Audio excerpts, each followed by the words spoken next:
Friends, welcome to YouTube channel aspirant family. Friends, daily current affair series के अंतर्गत आज के महत्वपूर्ण प्रश्नों को हम लोग देखेंगे। तो आइए स्टार्ट करते हैं। आज का हमारा पहला प्रश्न है, हाल ही में कौन सा राज्य स्मार्ट सिटी मिशन योजनाओं को लागू करने में प्रथम स्थान प्राप्त किया है। स्मार्ट सिटी मिशन योजनाओं के बारे में पूछ रहा है। तो स्मार्ट सिटी मिशन योजनाओं के बारे में भी हाल में ही शहरी आवास एवं शहरी मामलों के मंत्रालय द्वारा एक रिपोर्ट जारी की गई है, जिसका नाम है स्मार्ट सिटी मिशन योजनाओं के क्रियान्वयन की प्रगति पर राज्यों की रैंकिंग।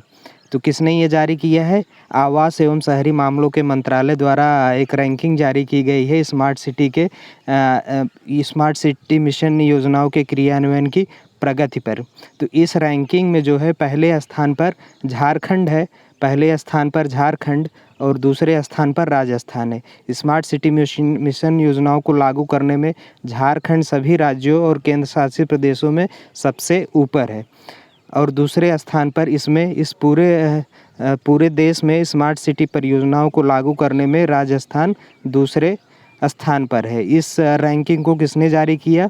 आवास और शहरी मामलों के मंत्रालय ने। अब एक नज़र हम लोग स्मार्ट सिटी मिशन के ऊपर डालते हैं। देखिए, स्मार्ट सिटी मिशन योजना जो है ये 2015 में शुरुआत की गई थी। किस लिए? शहरों को विकसित करने के लिए शुरू किया गया था और इसके तहत जो है 100 शहरों को स्मार्ट सिटी के रूप में विकसित करने की पहचान की गई थी। और इसे किस मंत्रालय द्वारा लागू किया गया? तो इसे शहरी विकास मंत्रालय और राज्य सरकारों ने मिलकर लागू किया था। तो हाल में ही जो अभी रैंकिंग जारी की गई है स्मार्ट सिटी मिशन योजनाओं को लागू करने में, उसमें प्रथम स्थान झारखंड को मिला है। तो बढ़ते हैं दूसरे प्रश्न की तरफ। दूसरा प्रश्न है हमारा, हाल ही में किस देश ने समुद्र अवलोकन उपग्रह हायांग 2D का सफलतापूर्व परीक्षण किया है?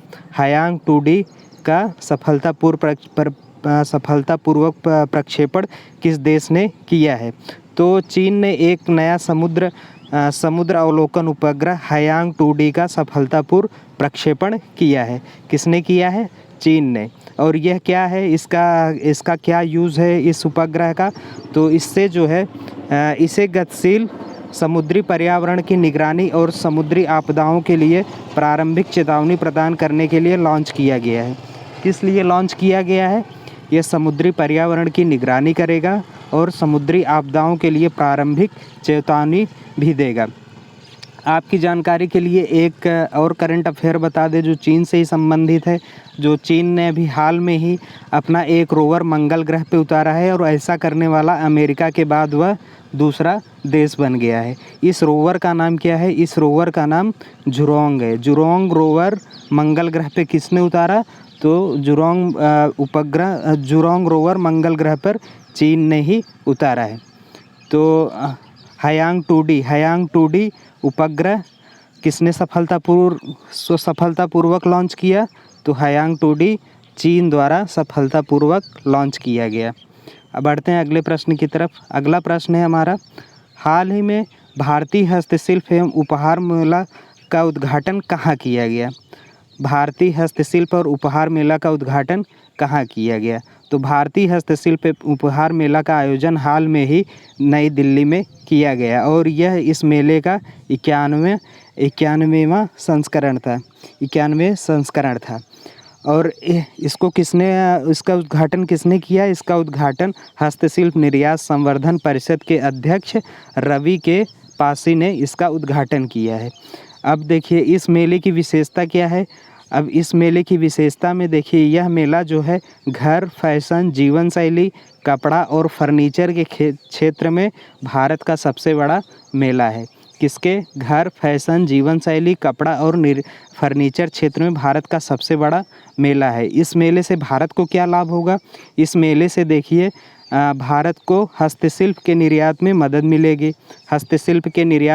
मिलेगी और कुटीर क्षेत्र में रोजगार भी पैदा होंगे। जो हस्तशिल्प जो भारत निर्मित करता है उसके निर्यात में मदद मिलेगी और कुटीर क्षेत्र में रोजगार पैदा होगा। तो हस्तशिल्प एवं उपहार मेले का उद्घाटन कहाँ किया गया? हस्तशिल्प एवं उपहार मेले का उद्घाटन नई दिल्ली में किया गया है। बढ़ते हैं अगले प्रश्न की तरफ। अगला प्रश्न है हमारा, हाल ही में जेके दत्त का निधन हो गया, वे महानिदेशक थे। वे महानिदेशक थे, किसके महानिदेशक थे?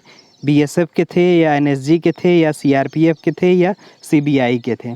तो हाल में ही अभी एनएसजी के महानिदेशक, एनएसजी के पूर्व महानिदेशक जेके दत्ता का 72 वर्ष की आयु में निधन हो गया। कौन थे ये जेके दत्ता? ये पूर्व महानिदेशक थे एनएसजी के, जिनकी हाल में ही अभी मृत्यु हो गई है। ये जो है 2008 में मुंबई आतंकी हमलों के दौरान एनएसजी का नेतृत्व किया था। 2008 में जो मुंबई हमला हुआ था उस समय ये एनएसजी के महानिदेशक थे और इन्होंने जो है नेतृत्व भी एनएसजी का किया था। इनका कार्यकाल कब था? इनका कार्यकाल कब से कब तक का था? तो इनका कार्यकाल अगस्त 2006 से फरवरी 2009 तक ये एनएसजी के महानिदेशक के रूप में इन्होंने कार्य किया। एक नज़र हम लोग एनएसजी के ऊपर डालते हैं। अब एनएसजी की स्थापना देखिए, एनएसजी की स्थापना 1986 में राष्ट्रीय सुरक्षा रक्षक अधिनियम 1986 के तहत की गई थी। और यह किस मंत्रालय के अधीन कार्य करता है? यह गृह मंत्रालय के अधीन कार्य करता है और इसके सुरक्षा गार्डों को ब्लैक कैट्स के नाम से जाना जाता है। इसके सुरक्षा गार्डों को ब्लैक कैट्स के नाम से जाना जाता है और इसका मुख्यालय नई दिल्ली में है। और इस समय जो एनएसजी के महानिदेशक हैं उनका नाम एम.ए. गणपति है। इस समय जो एनएसजी के महानिदेशक हैं उनका नाम एम.ए. गणपति है। बढ़ते हैं अगले प्रश्न की तरफ। अगला प्रश्न है हमारा, हाल ही में किस राज्य सरकार ने नए ऑक्सीजन प्लांट लगाने वालों को 25% तक सब्सिडी देने की घोषणा की? हाल ही में किस राज्य सरकार ने ऑक्सीजन प्लांट लगाने वाले को 25% तक की सब्सिडी देने की घोषणा की? तो उसमें जो ऑप्शन है महाराष्ट्र, मध्य प्रदेश, उत्तर प्रदेश और केरल।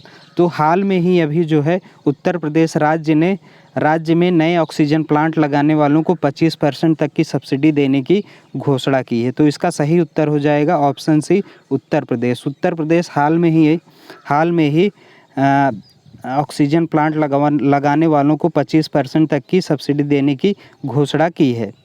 तो इसके तहत देखिए उत्तर प्रदेश सरकार ने क्या किया है।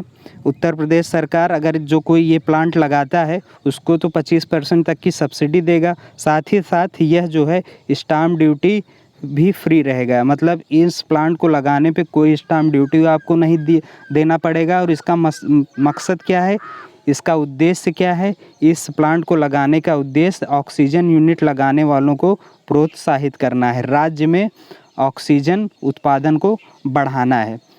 तो फ्रेंड्स, ये थे आज के हमारे टॉप 5 करंट अफेयर्स क्वेश्चन जिसको हम लोग ने अभी डिस्कस किया।